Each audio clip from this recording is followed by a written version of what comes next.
Okay, this is Mario once again with MIA Microflight, and I'm working on these wheel hubs for my front wheels for my electric go-kart.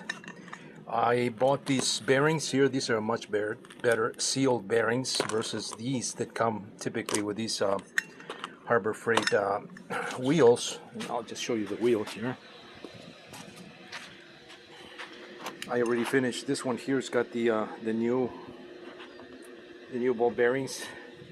They're a little tricky, not tricky, but a little hard to get them in there.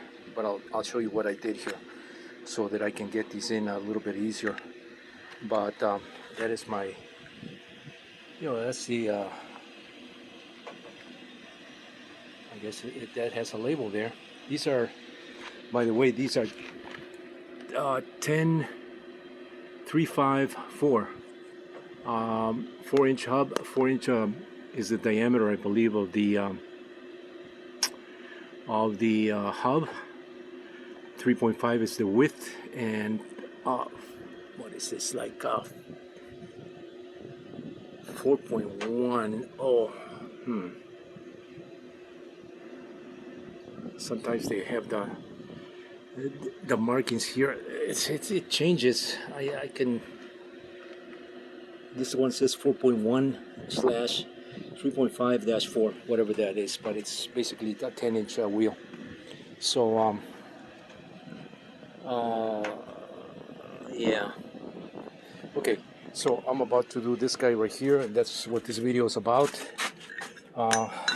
These are basically 3/4 inch inside diameter, and I think these are 1 inch, maybe. Let's see, where's my measuring tape? I think these are either 1 inch or 1 1/4.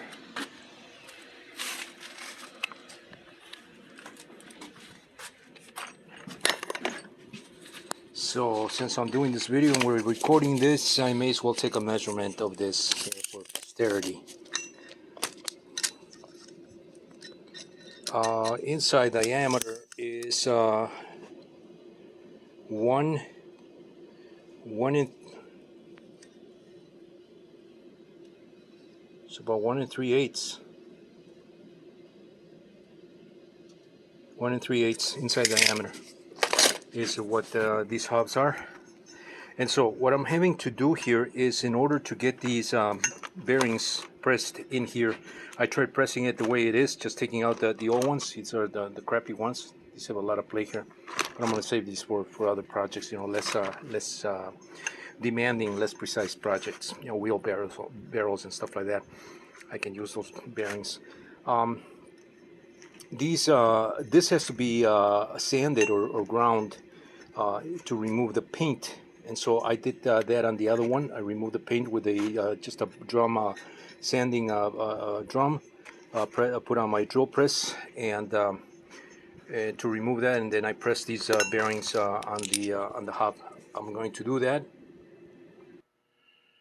Okay, so here's my sanding drum. It's gotten a little worn out from use here, but I'm using this portion right here just to just get it to grind some of this paint on this hub here. I had to come into my shop here. I'm working actually outside in my shed, and so I'm having to switch gears here. But I'm just going to basically remove this. Now I'm not going to show the whole thing. I'm just going to show you what's happening here, so that anybody who wants to do this can have a good reference here. And basically, you take a drum like that, sanding drum. You want to do it evenly all the way around. You don't want to leave any. You don't want to carve too much out of one side. But the object is just to remove some of this paint here to a depth of 1/2 inch or a little deeper than 1/2 inch.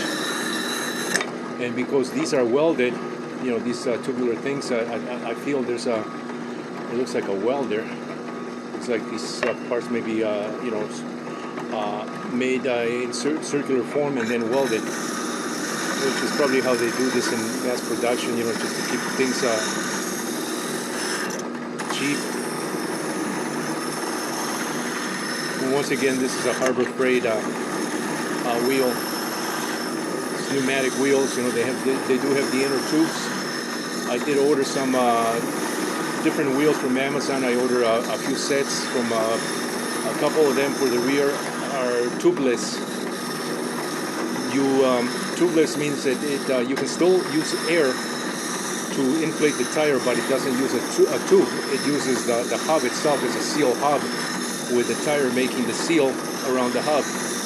So that's a tubeless, not to be confused with flat free tires, which are foam. I think those are like a hard kind of a hard rubber, or not hard, really hard rubber, but it's some kind of a like a really heavy density foam type material. And those are the flat free wheels. I did order some of those so that I can use those at the front, just, you know, to experiment with. I mean, I'm not building a professional go-kart here, and the object is just to have fun with this. You know, I'm just doing this for fun. You know, I'm having a good time doing this. I'm not going to, you know, this is not for sale, and so I'm not worried about mass producing this as I do with my ultralights and, you know, my products that I sell through my website. This is just for fun, just for my sake, and just for my grandkids, you know, to have fun with them when they come here. I can ride with them. It's just, you know, it's not meant to be a super fast go-kart either.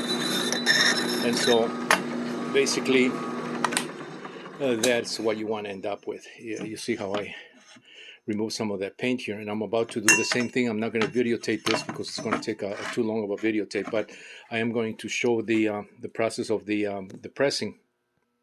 Okay, so once that is done, you're going to need some kind of an arbor press. This is one of these also Harbor Freight arbor presses. I believe this is a normally they have the markings on the side here. I don't see the markings on this one because I do have another small one here. I have a couple of these. I used to use quite a bit of these presses, you know, back in the day when I had some young people help me here with some of the micro helicopter stuff. We had to die cut, you know, some of the canopies. Yeah, like you know, you can see that. That's one of the canopies that I used to cut just with a die. You know, I would have this sitting on the where's that plate from here? I'm missing the plate from here, the round one.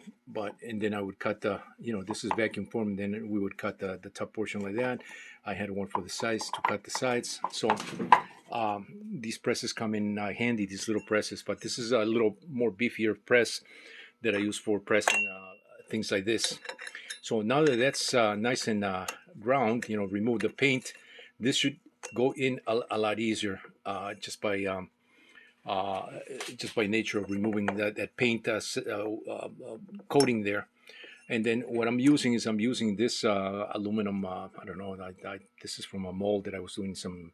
It was to do to machine gears. I was putting my gears here, my all helicopter, radio control helicopter, my first helicopter that I produce. I had some gears machined by somebody, and then I would, you know, they had the slots like that. So I would put the gear here and put this on my little CNC machine and run a program, you know, to machine it, to machine some pockets to make it even lighter. And so that's what this is. It's just a fixture, you know, to hold those gears.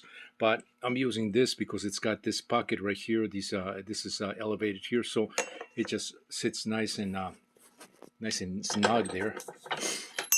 And I can press my my bearings here. Let's see if I can move this a little bit forward here so it's more even.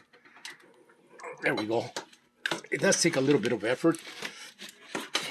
There we go, but it goes in nice and even. Look at that. Just by removing the paint. So I'm going to do the same thing. I should have removed the paint before pressing the gear. But these are sealed bearings, so I'm not worried about you know, the dust getting in there. I'm just going to blow the dust, and then I'll oil these afterwards, you know, to get them back in nice and smooth here. But those are the bearings. That's how I'm doing these. And you know, if you were watching this video and want to do something similar, by all means, you know, this is what you want to do. You want to remove some of this paint before putting these bearings here. There are some hubs that come already with these types of more precision type bearings. I do have a couple on order from Amazon. Actually, I ordered 4 of these, but they're 10-inch wheels, so unfortunately I couldn't get the same for the rear wheels. I tried looking high and low, but I just could not find the rear wheels with actually, I don't need the bearings for the rear wheels unless you just go with for a live axle, because the axle is live and this has to be rigidly attached to the axle. But if you have like a just something that's been driven by a single wheel with a sprocket, you can certainly do this to the rear wheels as well. But I am going to clean this up and just maybe give this a nice coating after masking, the bearings. But anyway, I just wanted to capture this on video and just show how I'm doing this, for anybody that wants to do similar. This is Mario once again with MI Microflight. Stay tuned for more.